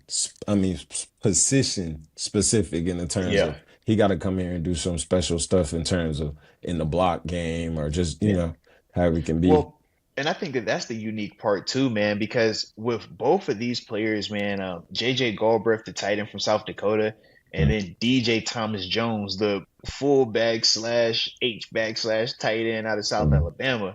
You look at both of those guys, and their skill sets are really defined. One is definitely the pass catcher. One is, I'm going to hit you in the face, man. I'm here to hit you. But you can see, I'm like, all right, I see the competition for the one guy in terms of the Connor Haywards. Obviously, he's a Michael Pruitt type, you know what I mean? But it's like, with JJ Garber, the other guy, I'm like, oh, that's more of the Pat Frymouth variety right here. Okay. I get out. I can move around. I do some stuff. But I got to do something that makes me special in a sense. Yeah. You know? So I'm going to have to get down in this block game pretty well. Because at the end of the day, like, we, barely I, just paid, you know what I mean? Just paid a pat. So it's like, you know, the tight end that's going to take the routes. You know which one's getting the routes. Hey, TG, why does it work like that? What you mean? The guy that's getting 7, 8, 9 mil a year, he's the guy that gets to run all the routes. You don't have to. Why is that like that? And, you know, if you buy they say if you buy the new Bentley, you gotta drive the new Bentley. Like, you know how it go. If you buy it, you gotta drive it. You start scoring them touchdowns after you got paid. You see it, right? Joke. You started touching paid after he touched. As soon as he got paid, he started touching. It's funny how that works, man. It was like, yo, my man went for like a year, 2 years, and no touchdowns. No touchdown. My man get paid. As soon as he got paid, it's on. Back scoring touchdowns again. How that work? Back to it. So I was like, I think he's gonna have to come in here. He's gonna have to get blocking ish, but he's gonna have to give him a spell. Run the good routes. Show what it's gonna look like. It's kind of like, all right, I can give somebody relief here. In terms of the kicker, same situation. I give somebody relief here. I can save the leg a little bit, and it'll be ready when it's time to be ready. Put him on the short list, right? So if anything does go wrong with Boz, hey, you're the guy that we would at least feel comfortable with because you were in camp. We've seen this before with guys like Matthew Wright as well, man. Guys who were here at some point, and then from there, it's like, all right, we'll transition and give you another opportunity, man, if something opens up. And I will give you a chance. I will give you a chance to kick in front of people to go get a job. You know, so it's really just it's a tryout in a sense. It's a chance to kick in front of people. A league-wide audition. A league-wide audition every week. So I think that's dope. You know. Talk a little bit about that mindset too, though, man, because I'm sure that that's something that most people in their, you know, day-to-day jobs, they're not thinking, man, I'm going to work here every day, but I'm not going to be here 6 months from now. I'm not even going to be here 2 months from now. I'm doing this to get tape for all these other people over here to see me. Like, what? Like, how does that even work, man? And I mean, that's the business. Like, you also just getting on a team is the blessing, you know? To get a team, to get the tryout, to know you're going to get those preseason games is a blessing because you got weeks of tape that you can put on tape for a team. So you're still in the fight of the good fight. It's hard. It's still an uphill battle, you know, you got your draft picks, you got your team that's already pretty set. They got the new rules with the new practice squad, so it's a lot more numbers on the practice squad, so you can fight to get a job on the practice. That changed the game, though, because now it's you tough fighting, too. You fighting way more people now. You fighting vets though. That changes things. You fighting a guy that's ready to go. You can fight me and you. It could be me and you that could be on there. It's a taxi squad because it's a guy that's way different now. It's truly the 54, 55, 55th, 56th guy, or it's truly this tight end, like you said. This tight end might be, he's a specialized tight end as a route runner. If anything ever happens to Pat, you know this one might know the offense. He done learned it. You're next up. So it's a, like you said, a specialized pick in the sense of, all right, you behind this. If anything ever happened, I know I might could go with this. We didn't draft you, but we liked you. We picked you. You know.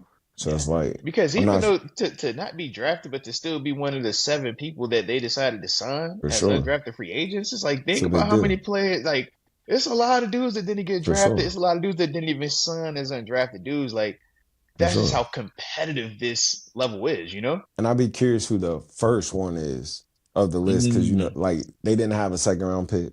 So it's kind of like things bumped down in a sense like that, where that could have been somebody they might have, if they had another pick, they might have drafted. They might have went here instead. So it's like, this is the 8th round pick. The 8th round. I know exactly what you're saying right there. The 8th round. This is the next pickup. This is somebody you feel that could help the team. Yeah. What's the wide receiver you said?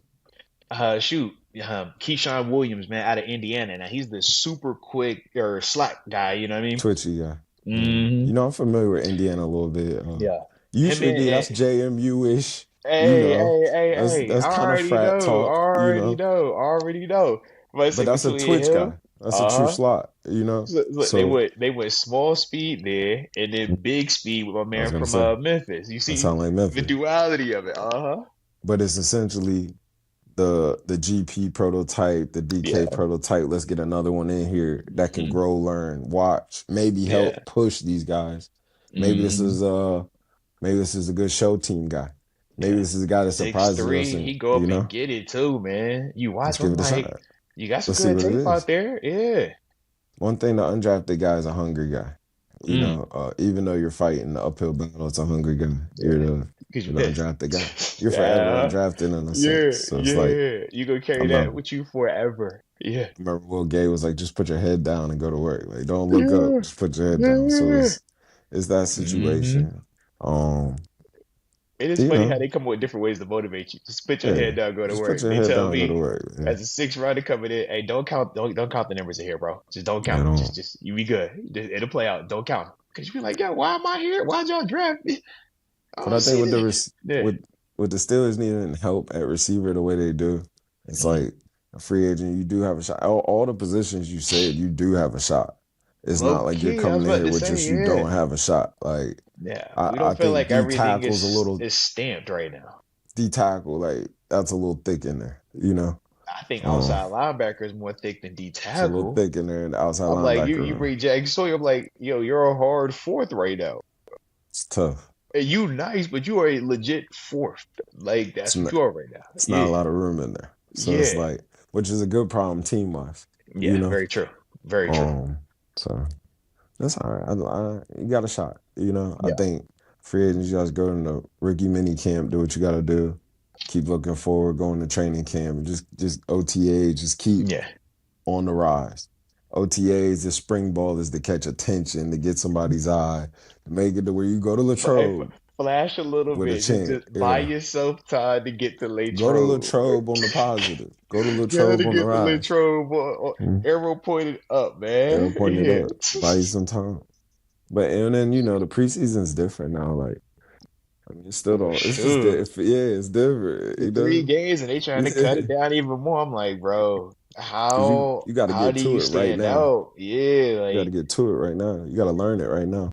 Yeah, that's literally what the difference is now. I feel like right now, when we were doing it, man, with the 4 preseasons and even sometimes 5 preseason games, if you had the Hall of Fame, you had more time. You had way more time to figure it out, way more time to get comfortable, way more time to get acclimated to start producing at this level. Now, like you talk about, man, you don't have all that time in training camp. You don't have all that time with those games. You really got to hit the ground running. You got to learn it right now. Yeah, to even give them reason to believe that you're worth it. Yeah. Just don't do nothing. Don't kill yourself at OTA. Yeah. Like, don't, you got to do your job, practice like a pro. Man. Don't be having the mental errors, not too many buzz. Don't put yourself in that bracket of I'm a bust guy. Yeah. I think also, like you said, the fullback, that's a guy, teams. The Rosie Nix type effect. I'm coming to shout out to Rosie, man. Shout out to the homies, man. Salute. Anything I can give you. I think that's that whole bag. Yeah. Now, I did want to also ask you, man, because like I said, man, we obviously have been tapping into this Iowa talent pool a lot. Yeah, I like that. And look, went and brought in the safety. I'm like Sebastian Cash. That's another Iowa defender that we like tapped in on, man. Like, Iowa was a top 10 defense in the nation last year. Talk to me. Iowa was a top 10 defense. They tackle. They set edges. They play hard edges.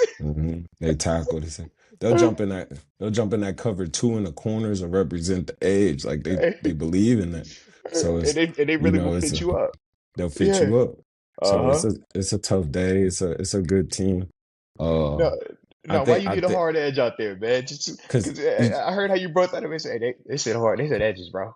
yeah, they'll say the edge. So So that defense, it's man. guys who get after it. It's guys who know how to win. You know, leaders, guys who know how to win. I think if you're ever on a top 10 defense, it leaves clues. You know, success leaves clues. So it's like you bring this guy in here. He's coming to compete. He's going to communicate. He's going to talk. You know, he's going to play hard. So let's see what it do. You know, come from a winning rapport. You know, that's a Coach T thing. Come from a winning rapport. I like want to know, man, are you a winner? I like winners. I want you to come like from a program that knows what it takes to win, man. You know how to win. Because when you get here, we ain't got time for you to be You figuring at least it out. know how to line up. Yeah. You know how to talk, communicate, and get lined up. All the basic stuff. Hey, day one foundational, you have that. And that definitely shows on that Iowa defense. But it was funny. I'm like, yo, we like these Iowa players a lot. We keep tapping into these dudes, man. There's nothing wrong with it, though. Man, there's nothing wrong with it. You get you a good player out of there. There's nothing wrong with it. You get you something out of there. Shout out to Iowa, man. Shout out to Iowa. Get you something out of there. All right. And they need a safety with what happened. Yeah. You know, because they didn't draft the safety. No, they didn't. They didn't draft the safety. They signed Juan Thornhill from Cleveland, but the big question mark with him is going to be availability. You know, that's always the thing with him. Yep. So it's almost like it's a draft pick. I was about to say. That's what they brought in. He has to feel good about it because he's saying to himself, yes, Juan Thornhill, higher pedigree and a more productive, career thus far. But when you look at his availability, you're like, yo, this dude has been banged up, and we know your best ability is your availability. For sure. And if for Sebastian, he says, man, I'm a physical player, I'm smart as heck, fundamentally sound, and he tackles well, can blitz. Like you said, can play that safety slot, can play the slot corner stuff, and we know he's going to do special teams as well. He has a chance to make it interesting for himself, and I think that's all you want as a young guy coming onto a roster. Man, just give me a shot.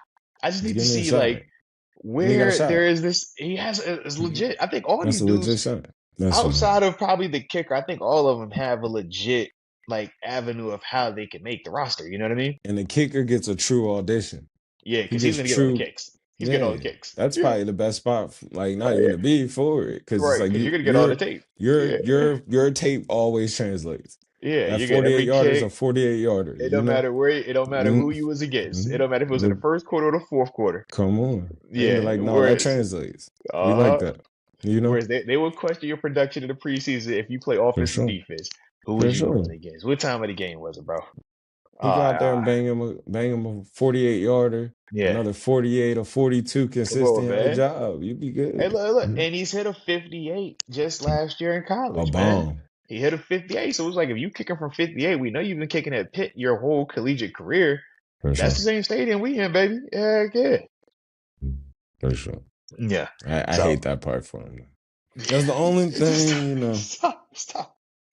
Not a good decision maker, man. You gotta watch this. You say it's questionable decision, man. A questionable loyalty because he stayed there on top of it. So it's like he didn't realize he was in a bad relationship and just stayed on top of it. That makes me concerned about him a little bit. Probably can lock him in. That's dangerous. But he don't have to move too far. You ain't got to do too much. You can probably stay in the same place. Same apartment, man. Keep the same spot, bro. You ain't got to move. Same spot. Yeah. Carson Street, you be good. You know? Let's get it, man. Let's get it. Shout out to my Pitt guys out there. All right. Jeez.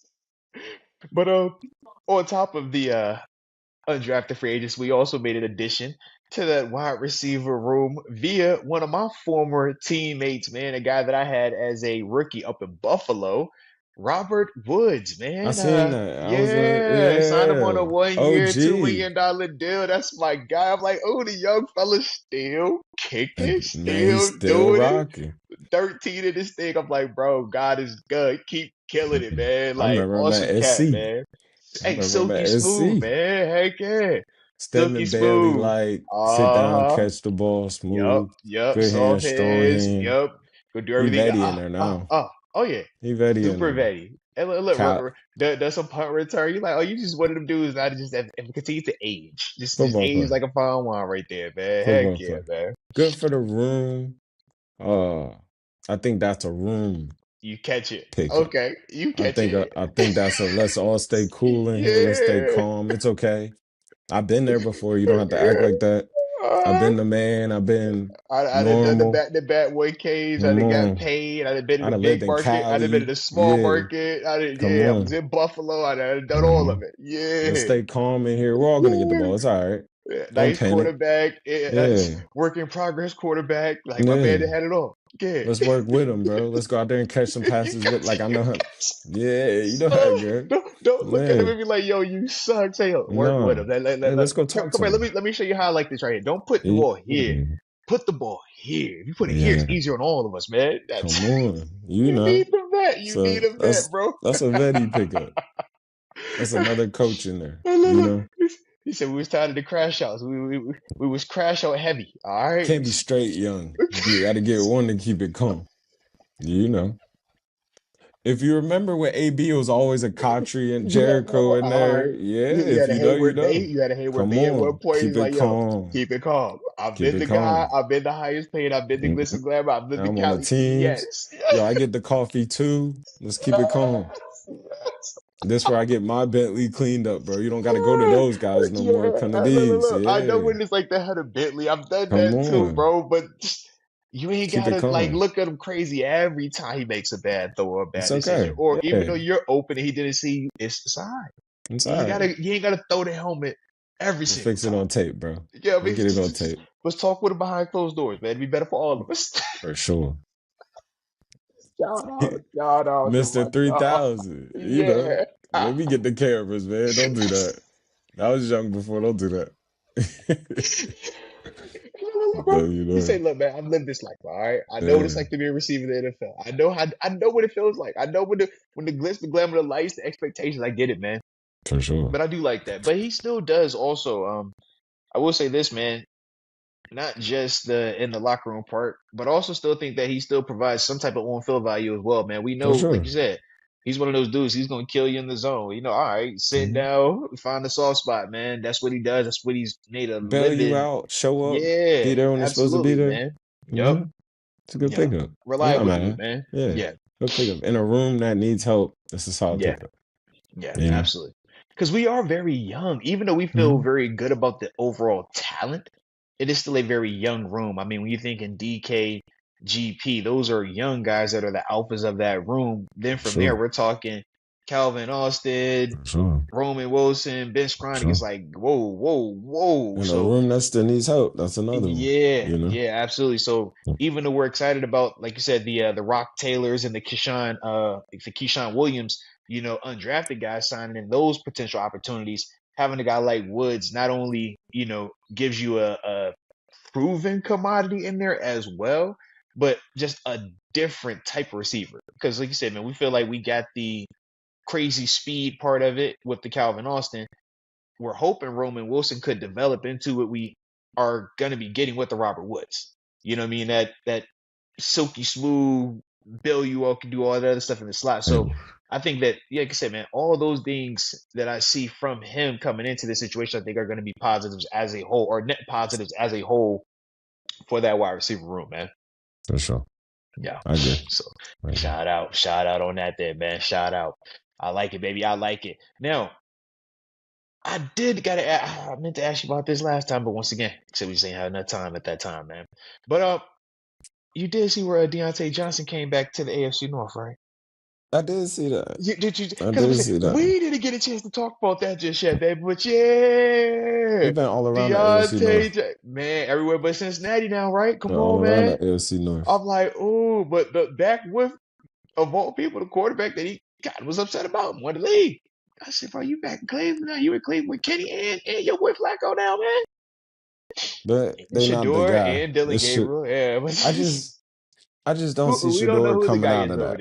I don't see Shador not coming out of that. I think it's so I think it's weird over there. Yeah, I think it's weird over there, bro. I think you'll see Gabriel. You'll see the young boy. You'll see the young lefty. I think you're gonna see. I think you'll see a lot of them. Before, I think you see Shador like last out the barrel. See, I don't though. How you see it playing out? I think you'll see Shador early. I think him and Shador click. I think that'll be a link up. I think Shador will mesh with the receivers well. I think Shador will get pushed almost into it where it's like, let's go ahead and let him rock. You know, I think Gabriel will get the start of it. I think Shador will come get it. I think Flacco's the OG in case if it do start to do well and it need one, Flacco go fix it. Go keep it together. Keep it calm in here. I think Flacco's like we just talked about, the program guy. Let's keep it calm in here. Breathe, keep it stable. Guys. I know what it's like. Yeah, but it's Shador and Dylan. Dylan will start it. Shador come take it. Yeah. You know. Now, what is Kenny having this conversation? Because he's the only one outside of Flacco that has NFL starts and production. Yeah, he's the backup person. Okay. You know?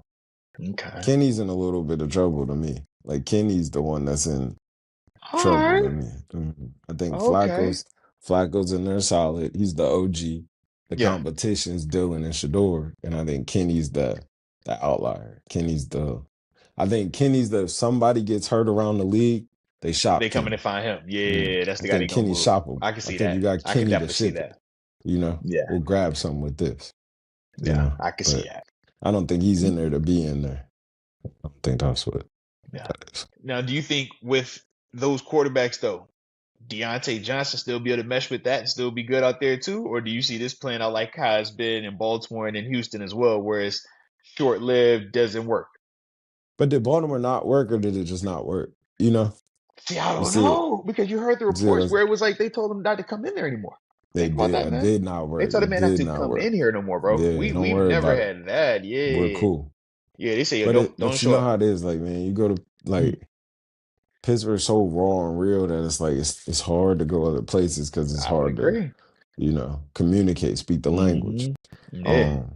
They're not gonna put up with stuff, but they also don't communicate to you that they're not putting up with it until they letting you know that we don't put up with it. He's in that thumbs up or thumbs down phase for sure, in a sense, because it's like if you go out here and it turns into per se attitude. Now you're in that Tony category that it just don't work. Send him to Kansas City, let him finish. You know, you know what I mean. But it's like he can't afford a bad attitude on this one. He gotta go in there, good attitude. It gotta either leave organically, it just didn't work, or it just can't afford another. Because now it's it's danger zone, right? I'm like, bro, when you go Pittsburgh, Carolina, Baltimore, Houston, all within a calendar year, 10 minutes. You like, bro, it can't be all of them. Right. We know two of these organizations we consider, you know, high class, Baltimore and Pittsburgh, and then it's like you got Houston, who under the new regime, everybody's hot, everybody's excited. So we're like, we could give you Carolina, but the other three. So that's what I'm like, Cleveland, I think gets weird. Yeah. He got a tough rap sheet. You know, when you get that rap sheet, like it's tough, you know. And it's not that it's a bad person or anything, it's just, you know, passionate, tough rap sheet. Yeah, when you're passionate about it, man, now how do you articulate that passion? And if you don't do it perfectly, they label you a high. Like, you know that. Some people are scared of that with young quarterbacks, a Texans type, you know. Yeah. Some people, it just, you know. It weighs on you, man. I mean, gotta find the right home. We even saw in Buffalo how the Diggs and Allen being played out. It can weigh on you, man. It can weigh on you. You know? We know you're open. We get it. This is like, we get it, bro. We get it. I know you're open every play, bro. I promise. I know. I know. So it has to work though. You can't go up there and do that. You gotta go up there positive and just be you, be him. Yeah. Good player though. That's what I'm saying. I'm like, yo, to see the talent, the ability to get open and create separation. I'm like, how do you move this many times in such a short span when we know there are not that many wide receivers that are better than you? Like, Kansas City get him. Like Kansas City get hold of him, it'd be tough. Nah, man, keep him in Cleveland, man, because you go to Kansas City, that's a whole other weapon. We need Mahomes. Kansas City get hold of him. Yeah, he'll need that. He'll need that. But if he don't want to wear that brown, you know, it's always a place he can keep going. Just shout out to New York, man. I'm a New York guy, bro. All right. He don't fit that. He not born in New York. I think Kansas City actually be perfect. Oh man, put him in But you Buffalo, bro. He'd be talking perfect joke. in Buffalo, bro. Put him up there. That Kansas Buffalo range City be is sneaky perfect, be bro. perfect. Nah, man. I don't need to go to Kansas City, man. If he would to go somewhere quiet, go to Buffalo, man. All right, that's why I sent him to. All right, I sent him right up there, Buffalo, New York. Yep. But yeah, man, feeling good about it all. Feeling good about it all, man. Shoot, I was gonna the last thing before we get up out of here, man. Wanted to pull up, man. Check with you. How you just follow some of this UFL stuff, bro? Like, Yeah. it's been some cool little Good headlines football. going on out there, man. Good ball getting played out there, man. Obviously, the big talk this weekend was the quarterback Bryce Perkins out there showing, I mean, he could get it in. You know what I The mean? big man. Yeah, The big yeah, man. man. I was like, all I like. right, I Remember see we you. talked early, and the whole thing was like let it develop a little bit. Mm-hmm. Let it get to about these weeks about 4 or 5 and start cooking. Now you got good football. These boys know what they looking at. They know they reads. They play it Yeah, you got good fast. football. Yeah, it's Yeah. football. It's competition. And look, I done So caught myself multiple times locked there like, oh yeah, he really balling right now. Like, all right. And they hitting too. I watch the Michigan team a lot. I see them a lot. Yeah. Obviously St. Louis. I'm a St. Louis fan. You know, See, I like always St. Louis, like DC. them.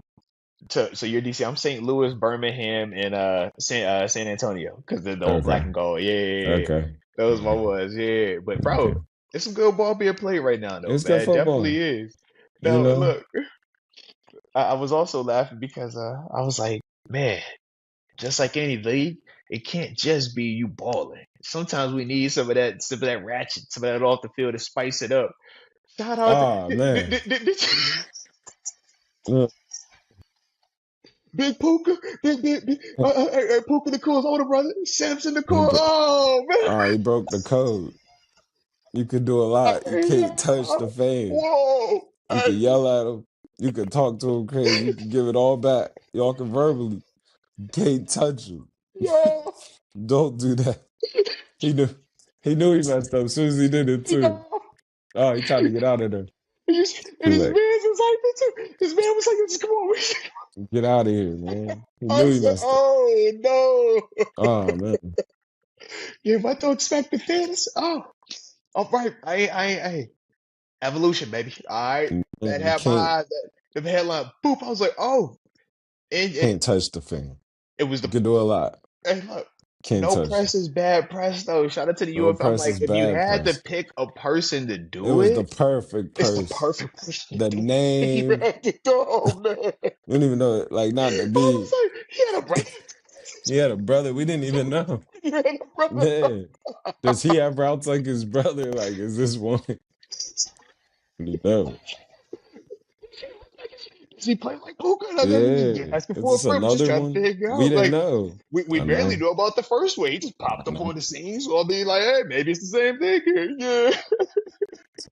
That's tough. You can't never do that. Oh, Malice man. mind you, Detroit, you know, the Malice at the Palace, like, just, you can't even when they deserve it, because the Malice at the Palace, I'm like, I don't care what y'all saying, bro. They deserved it, all right? Yeah. They all of them, you deserve it. Yeah. But you can't do that. You can't do it. And we've seen it multiple times. Even what was the man in Seattle? Was that Michael Bennett? I want to say down when they were playing in Jacksonville. Bennett. Yeah, he was trying to go up in the stands on the man. Oh man, yeah. LeGarrette Blount. LeGarrette Blount fell out the draft doing that. Yeah. Think about it, bro. Yeah. Can't put your hands on him. Can't keep your hands to yourself, bro. Keep your hands to yourself. Gotta just. I didn't do it. Don't do it. It was just such a shock, though, bro. I was like, yo, he really smart. But he knew he was. As soon as he did, he got out of there. I'm like, oh, I gotta go. I gotta go. No, I shouldn't have did that. That is funny how that works, though, bro. That is funny, man. Because I'm sure, man, you've been in stadiums where fans have, said all type of nonsense and maybe even throw stuff, and you're just like, bro, y'all can get away with all of this, but if I return the favor, if I walk up in this crowd, oh man, y'all gonna look at me like I done lost my mind. Like what? It's like an animal jumping in like the lion. You go see the lions, you throw something and it jump in the stands. Like, oh you're no, like, oh, you can't do that now. You threw the popcorn, didn't you? All right, what's up, bro? No. We ain't signed up for that, bro. You tripping? So yeah. I thought that was crazy. That was a lot. Yeah. Keep your hands to yourself. Keep your hands to yourself. That's one of the rules. Protect the brand, man. Keep your hands to yourself. I said, yeah, man. I don't know. I was like, hopefully the fan just take it on the chin and it's all love, or he just assumes Puka or just assumes Simpson. All right. I say, because they best friend come out of that league behind that type of stuff, bro. You gotta be careful. All right, that. Yeah. So you gotta be careful, bro. Yeah. I own it now. Yeah. I'm one of the co-owners right here. Yeah. Hey, look, that's a very expensive slap. All right. So yeah. Don't do it. But yo, man, shout out to you, man, once again. Like I said, man, take your time, man, to jump on with me, man, talk about all the stuff that we've talked about today. And yeah, man, we'll do this again later on. All right, sounds like a play, baby. For sure. My dog, there's some exciting people in this draft, man. That just happened in this draft, man. Doing some stuff, man. There's some guys you gotta open your eyes, man. Don't sleep on some of these picks, man. Hey, big hey, look. We're gonna have to get some content cooking over there, all right? Because I know you having your. I'm about to say, I know you seeing some stuff, man. All right, we're gonna have to get something right. The tape hotter than you think. That's all. The tape hotter than you think, man. That's all I'm telling you. Don't sleep on the name. Don't let the name fool you. Don't play with these people. These people like tape, all right? If y'all like tape, hit the like button one time for the coach. You don't forget to subscribe. I know how y'all feel about it. They rocks with the tape though, bro. All right. So if you gonna do it, fool you just because it's family. That tape is hot. All right. Yeah. I see what your boy. I see my dog is on. Right. Don't sleep on that tape. Stay tuned. All right? Stay tuned. I'll peep you, bro. I like it, man. You know we're gonna deep dive even more though, man. As like I said, the off season continues to go. OTs get picked up and stuff like that, man. We're gonna talk more about these draft picks, man, in terms of what they're gonna bring, positives, and some of the things we got to also be, looking out for from a negative with them as well, man. But like I said, definitely excited about it, baby. But that will, like I said, man, conclude what we was on today. So like I said, definitely appreciate you again. And like I said, man, until next time, baby. Peace. All righty. Hopefully, say y'all enjoyed the homie TG. Take some time, man. Jumping on good little call with my dog and them. All right. But yeah, man, like I said, man, just trying to continue to have a little fun with this thing, man. Get the homie out there more. All right. He said, man, he went and got that fresh cut. You see my boy, he was looking good. He's happy to be out there. Happy to be on camera. All right. So shout out to all of y'all. All right. Digging a couple of supers that came in. Let's get those real quick, man. But definitely appreciate the support. I do see all of y'all in the comment section. Leah Warren, AJM, David Decker, Steelers Love, and everybody. Mike could say, yo, shout out to the headset. You seen he had the microphone, right? It makes the audio chef's kiss. I'm like, yo, that's whatever you do, that's what you do. From here on out, that's how you do it, all right? So, yeah, he catching on, man. He's catching on, all right? But let's go, man. We did get the homie Justin Gordon. And this was off of the call we had with Dominic Ferro earlier when he called into the show, man, talking about the Steelers draft. He says, I'm in agreement with Dom. That 4th round pick was crazy. Pass on a potential franchise quarterback, talking about Shedeur Sanders, for a backup TJ, in terms of TJ Watt's backup, Jack Sawyer. He says that may come back to haunt Mike Tomlin. All right, I mean, I can understand the sentiments, man. And I think that was part of why everybody kind of reacted the way that they did when it popped up that, we were drafting Jack Sawyer. And you still saw the quarterbacks that were remaining on the board. And obviously that's a position of need for us unless Aaron Rodgers decides to bless us with his signature today, right?